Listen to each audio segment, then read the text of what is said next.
तर हा प्रकार हा निंदनीय आहे आणि विशेष म्हणजे रायगड जिल्ह्यात हा पहिल्यांदा असा प्रकार घडलेला आहे आणि या प्रकाराला वाचा फोडणे म्हणजे यापुढे घडलाच नाही पाहिजे अशा पद्धती त्यासाठी मी आलो तर मी काय ॲक्टिव्ह नव्हतो. पण बाबासाहेब आंबेडकरांच्या पुतळ्याची विटंबना झाली म्हणजे आमच्या बापाची विटंबना झाली, त्यामुळं मी आज इथं आलेलो आहे. आता मला बाकी काय 12 भानगडीत मला रहस्य नाही आहे, परंतु बाबासाहेब मी या ठिकाणी कार्यरत असताना या ठिकाणी कधीच असे प्रकार रायगड जिल्ह्यात घडले नाही. त्याचाच कोण फायदा घेतो की काय हा पण प्रश्न माझ्यासमोर आहे आणि म्हणून मला तिथे यावं लागलं. कारण आज महाराष्ट्रात ठिकठिकाणी काही संघटनेच्या माध्यमातून या अशा विटंबनाचा प्रकार दलितांवर अन्याय अत्याचार करण्याचे प्रकार संबंध महाराष्ट्रात आणि देशात सुरू असतानाच पनवेलमध्ये हा भयान प्रकार घडला.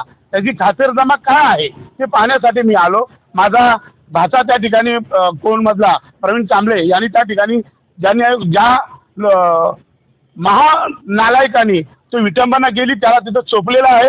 माझ्या भाच्याने ते चोपल्यानंतर मला ती गोष्ट समजल्यानंतर तात्काळ मी इथं आल्यानंतर बघितलं की तो हा यूपीचा एक नागरिक आहे, तो यूपीमधला गुन्हेगार आहे की काय त्याची सगळी पार्श्वभूमी तो कुठला आहे कसं आहे त्याची सगळी पार्श्वभूमी घेण्यासाठी मी आदरणीय वरिष्ठ पोलीस निरीक्षक पनवेल ठाकरे साहेब यांना विनंती केलेली आहे.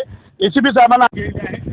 नक्की पनवेल बंद करून टाकेल, अख्खा तालुका बंद करेल एवढी ताकद या बाबासाहेब आंबेडकरांच्या पठ्ठ्यामध्ये आहे. आणि म्हणून मी आज या ठिकाणी तुम्हाला आव्हान करतो की याला जी शिक्षा आहे त्याचे सगळे आर्टिकल सगळे सेक्शन मी इथं बसून आदरणीय इन्व्हेस्टिगेशन ऑफिसर याला सांगितलेलं आहे.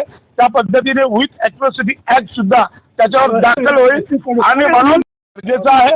आणि म्हणून आज मी सगळ्यांना या समाजाप्रती खरे आंबेडकरवाद्यांना विनंती करतो की पनवेलमध्ये हा प्रकार घडला याच्यावरती विचारमीमांसा होणं गरजेचं आहे. कुणी याला पाठवलाय, हा कुठून आलाय, गटकेल सांगतात तो कर्नाटकवरून आलाय, गटकेल सांगतात तो नवीन पनवेलमधून आलाय कुठून याची खातरजमा होणं गरजेचं आहे. आणि म्हणून पोलीस बांधवांना मी विनंती करतो की याची इन्व्हेस्टिगेशन झाल्यानंतर तुम्ही आमच्या समोर पत्रकारांसमोर आणि पब्लिक समोर खरं मांडा ही त्यांना माझी विनंती आहे. आणि मी त्यांना ती विनंती केलेली आहे.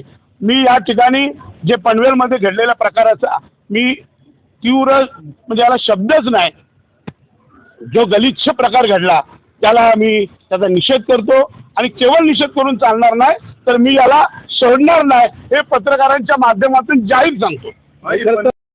याच्यावरती जे सेक्शन लागलेले आहेत 156 आहे, 296 आहे, 294 आहे, ॲट्रॉसिटी ॲक्ट आहे, 195, 405, 406, 506, 505